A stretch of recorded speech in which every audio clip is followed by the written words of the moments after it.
क्या कहेंगे आज प्रस्तुत करने के?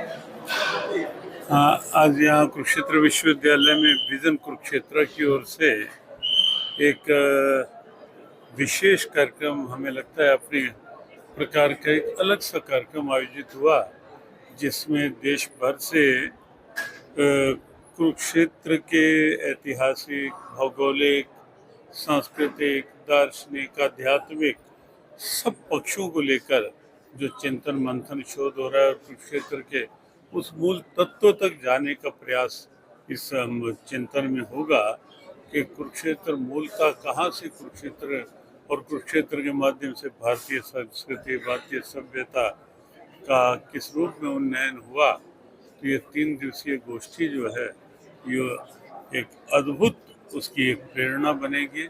बहुत बहुत शुभकामनाएं। ये 3 दिन की जो कॉन्फ्रेंस 8, 9, 10 को हो रही है, ये कुरुक्षेत्र के इतिहास को पुनर्स्थापना का एक प्रयास है।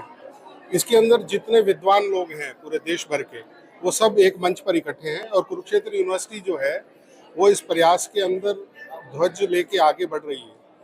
कुरुक्षेत्र के अंदर जो धार्मिक इतिहास है वो हमारे पास है, लेकिन कुरुक्षेत्र एक सभ्यता है, एक विरासत है, और इस सभ्यता का जो और इतिहास है, चाहे वो पॉलिटिकल है, सोशल है, कल्चरल है, वो भी एक बहुत सारा इतिहास है। हमारा इतिहास सिखों के साथ है, हमारा इतिहास बौद्ध काल में है, हमारा इतिहास राजाओं के समय, हर्षवर्धन के समय का इतिहास है।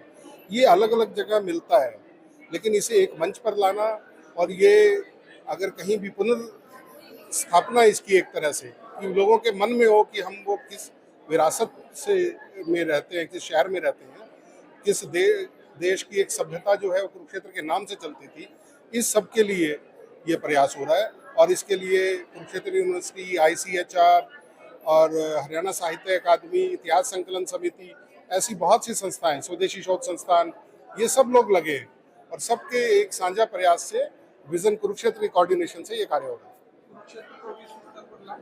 क्या मुख्य प्रयास रहेंगे, क्या ये वही उसी प्रयास का हिस्सा है। जब आप कुरुक्षेत्र का इतिहास सामने लाएंगे तो अपना आप विश्व पटल पर जाएगा। कुरुक्षेत्र के इतिहास को सामने लाना सबसे बड़ा प्रयास है।